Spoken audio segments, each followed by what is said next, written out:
bakutana sur un hôtel. Bato bazaka na Paris, bakutana na hôtel musika. Omoni bien aimé. Basambeli pe, nzambe batela biso amen. On to sambela, et moni to sambela. Basambeli, bakone kobu. À l'aise, tranquillité. Balalo ko ba bébé, tranquille. Est-ce que vous avez une question de pourquoi Batoyo Baza ko invoquer Jésus-Christ, mais ça le contraire de ce que Jésus-Christ dit. Ce n'est pas la liberté, mes bien-aimés, c'est la prison. C'est la prison. Il faut poser la question à quelqu'un. Obibi nanda kunayo, ok nanda ya moi si moko la kanayo, une semaine, 2 semaines, après zongi. Mais yo za liberté.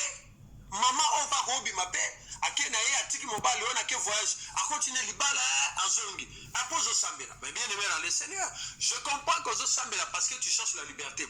Mais ce que zo sambela parce que tu crois que au ce bongamo que nelo là tu te trompes. Omikosi makasi. Omikosi makasi. Au moins bien aimé. Omikosi makasi. Et c'est comme ça bien aimé la liberté. La liberté bien aimé. Et c'est donc la facilité. Au moins bien aimé. Au moins bien aimé. La liberté et c'est donc la facilité. Eh bien aimé. C'est ça. Quand nous prêchons la parole, les gens nous insultent. Attends vos fingibiso. Mais tu as bien libanda la parole. Tu as la parole. Tout est la parole. Nasina efsa kibino. Ce qui muto akone kobo botika koloba ke Jézabel. Non, ne dites pas ça. Parce que wana za lokola bino boyebite que Saint-Esprit est puissant. Omoni, si on t'a ne kobo c'est qu'aza liberté. Omoni, aza liberté na vie na ye une partie ou toutes les parties ou tous les 3 niveaux kangami na prison, yanga ko ya na ye. Ezate ko no, moi ça na za sirène. Bon sirène na mobala za la raté. Moi ça Jézabel. Vous pensez que Jézabel a mobala za la raté? Basali, basa mabala boni ba ko na kobo. Mibala mabala boni ba ko na kobo. Ba célibataire ko tukolobate wana ko tu donc laisser passer, permis de conduire. Ozomona bien aimé. Donc c'est comme ça. Ndeba tu ba se tromper dans le Seigneur. Jézabel a mobala aza. Jézabel a moi si azali. Sirène a mobali aza. Sirène que sirène eza moi si car bakosa yo. Sirène homme azali, sirène femme azali. Jézabel homme azali, Jézabel femme azali. Personne ne peut me contredire. Pour ça, dans le domaine spirituel, bazali. Vous comprenez? Il y a des hommes spécialisés quand on pense à mabala. Quand ma femme marie. Ma femme mariée peut bango pe o ba ko na piège wana bango moko ba pe posséder milimu mabe. Il y a aussi des femmes spécialisées pour nos panza mabala. Alors, pourquoi to kamaka ki non ba ko sa mutute. Bien aimé, muta kwesi mutu azate ba koyi bango bibali. Muta kwesi mutu azate ba tuana ba koyaka. C'est parce qu'ils ne sont pas libres. Ce que muta talinzo tonae, bien aimé, atana za mwindi lokwa likala. Mais wana mwindo likala ya poso. Mais quand tu n'as pas pembe quand Christ habite, moi bande konanga bana nzambe. Ah mais oui, tu connais ça en vérité. Parfois on se trompe, toujours comprendre qu'est-ce que la parole, qu'est-ce que la liberté. Cause la mwindo lokwa likala ngwa sa teke na kelo la tete. Mwindo likala za poso. Bola nanga très bien. Mais na kati nangai na za Paul pembe éclairage parce que Jésus-Christ habite à moi. La Bible dit quoi? Celui qui est en vous, il est plus grand que celui qui est dans le monde. Ce qui va kati na yo, aza plus grand que celui qui est dans le monde. Nana ya kwesa yo, nana ya kwesa yo, nana otinda yo yiba. Obimi na ndaku na kwacha tina supermarché oyibi yo mukolo boye. Parfois posana bana, parfois posana mobile, parfois posana mwasi. Mais parce que tu n'es pas libre. Ce matin yo silikarani. Osilikarani. Makambo zo sala, eza makambo eza kolagisa teke yo oza libre. Eza makambo ben. Quand vous invoquez le Seigneur, faites ce que le Seigneur veut. Au moins, nous devons faire ce que le Seigneur veut. Les gens sont en prison, allez enseignement le kuta, ils ont consabiso que bien aimé dans le Seigneur, ebo salam, ebo kenebo. Non. Yango moni batu balingi be église malamu te.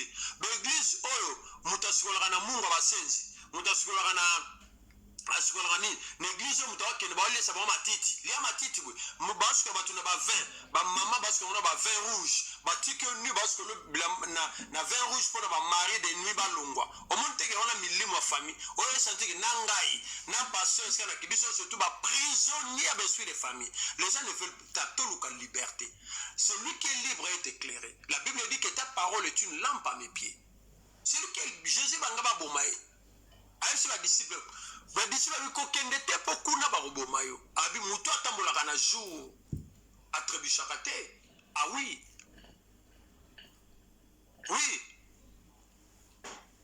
oui nayebi te so comprendre comment on peut expliquer que yo ke pas pasteur oyobota te pasteur alobi il faut ngai nasangana na yo mpona transmettre onction kobota omoni te ke c'est un pasteur sorcier alo ndimi après ce que nanda ko sala pe mwasi mobile no fier oh non mais non yo je comprends bien te oh non yo je comprends te je comprends attends babi que sorcellerie bambanza mateke et kanga bato mais pas jusqu'à ce point bien aimé Jésus que c'est plus puissant que la sorcellerie bambanza mateke attention ko dans le village ba grand sorcier kuna na Angola kuna na Damba non bien aimé non sorcellerie Damba il est puissance à Jésus Christ mais tu comprends peu na sibiti kuna ono biso bakanga biso to sakana te lokuta Jésus le ki ba sorcier ni so sibiti ya moi ce que tant je comprendre te o quand ça goza libre na kombo Yesu le diable se moque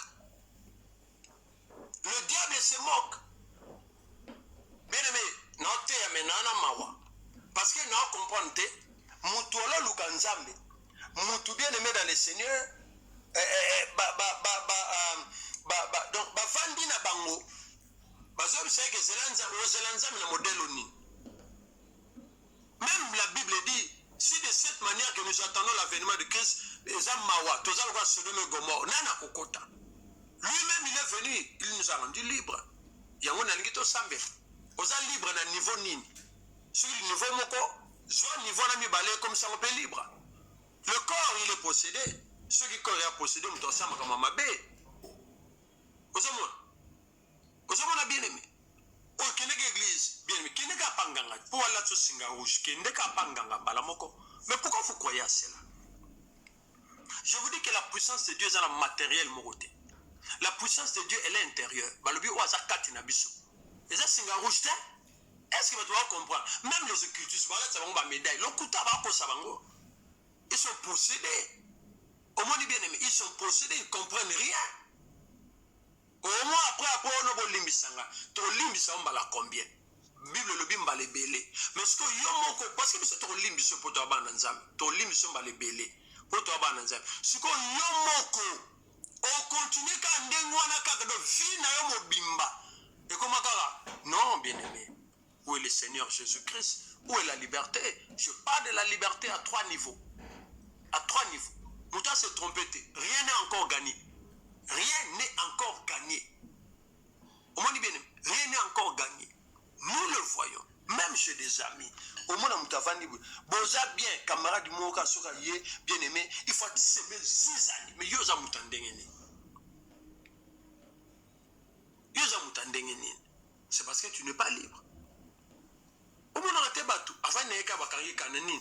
Namon le lo moi bien té salima. Il y en a qui ont déjà position. Mais des mots on obisa yo otoni. Et puis nous tabou na buto nzamba la kisinga bien mais nzamba la kisi mutu ne tani ba la kiselo makambwa. Yo mutu la lelo na bakanda okaniseli batu mabe. Oke loti satala memelo ba image taba tango bango voma yo fo ina bango le muki pe na tango ndelo nzamba la kisi Dieu ne t'a pas parlé. Dieu ne t'a pas parlé. Dieu m'a parlé. Dieu ne lui a pas parlé. Dieu ne se contredit pas. Si nous avons le côté que l'oba est l'autre côté, l'oba ngai na kanisi selon moi. L'oba est l'autre côté. On a besoin de la liberté. Qui a possédé le corps? Les 3 hébergements. L'esprit, l'âme et le corps. Nzambaza a besoin d'ango. C'est pourquoi il dit c'est avec jalousie qu'il chérit l'esprit qu'il a fait habiter en nous. Et si l'esprit que Dieu a fait habiter en nous est sali, tous sont libres. On doit le conserver aussi. Il y a une Bible qui ne tenez pas l'esprit. Si vous êtes libre, il y a un ça. onga naza libre liberté oyo lobaka ezali nga naza libre na osala oyo lingi oui bien aimé liberté wana oyo mutu alobaka eza liberté ya ndo na olia loso na madesu lia